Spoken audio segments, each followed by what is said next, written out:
Hey everyone, it's Sammy from Push Square, and yes, I'm back. I had a little break after E3 on the video stuff, but I wanted to make a video and get back into this thing with a game called The Persistence, which I'm sure a lot of PSVR owners among you already know about. This is a kind of roguelite survival horror game.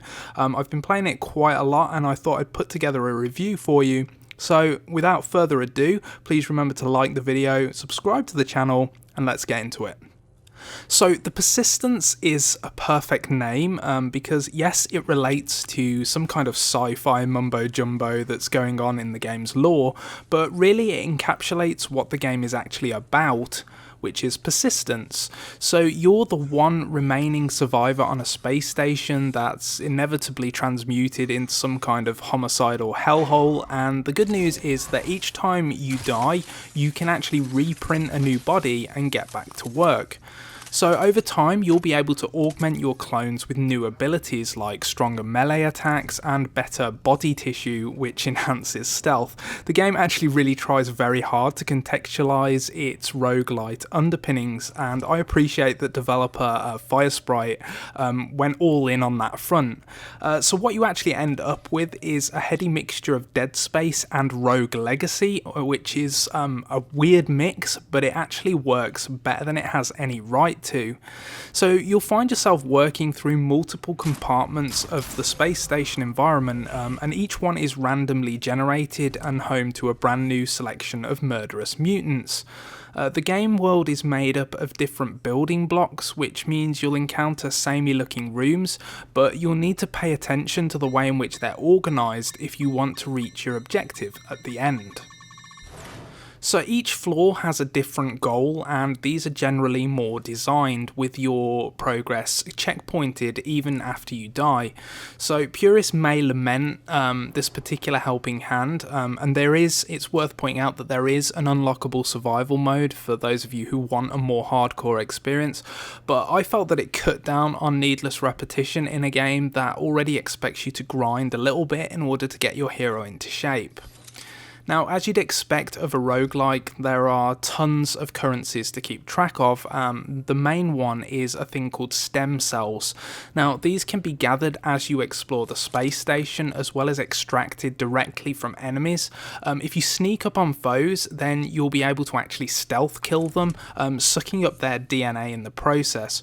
Alternatively, you can parry most attacks when you've been detected, causing foes to stumble, and then you can get to the back of their head and again extract the DNA. It's actually a really satisfying mechanic, even if it can be a little bit cumbersome at times.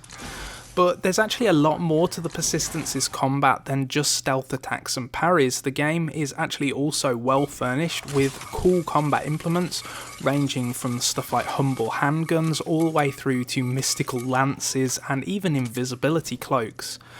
You can fabricate many of these items around the space station itself, but you'll need to invest tokens to first of all unlock and upgrade them, and then you need to spend currency in order to actually create them.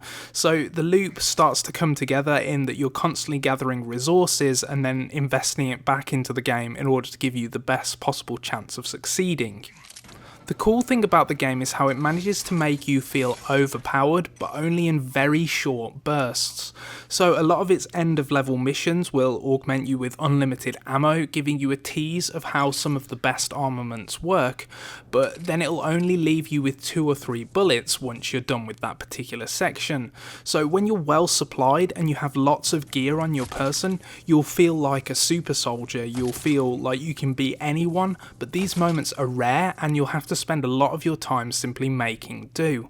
And that makes sense because the game wants you to be on your toes at all times, but it also wants you to be gradually edging forward.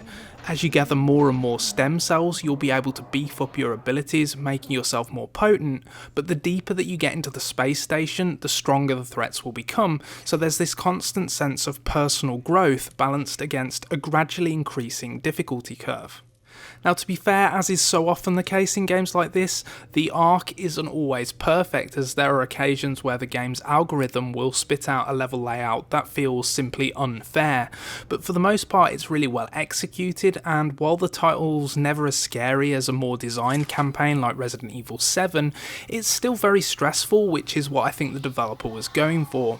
There's absolutely no run button at all, so if you muck up it can be hard to escape, but this has the net result of simply raising the stakes. The virtual reality actually adds a lot too. While it's not always the prettiest game in my opinion, there are some pleasant lighting effects, and I'm a big fan of the look user interface, which basically sees you focusing on things that you want to pick up or fire at. There are also multiple comfort options as well as ample control customization, and it all feels good on the Dualshock 4. As with any PlayStation VR game though, it's the sense of place and scale that sets it apart. But there's a social side to the experience as well, which is aided by a smartphone app, and it allows you to play alongside or against a family member or friend. Essentially, the person playing on mobile will be able to see the game's map and will have the opportunity to steer the headset wearer towards potentially helpful items or deadly threats.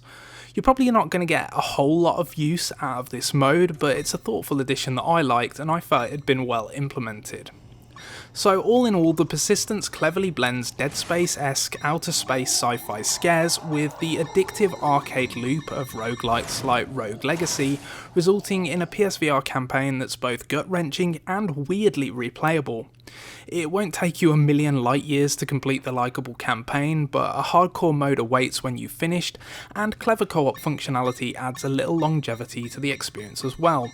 With a compelling gameplay format as well as some great gadgetry, this is one survival mission that I personally thoroughly enjoyed, but I'd love to hear your thoughts about the Persistence in the comment section below. Is this a game you're going to pick up? Are you intrigued by its blend of survival, horror and roguelike gameplay? Let me know. Please remember to like the video and subscribe to the channel. With all that said, it's good to be back. Thanks for watching.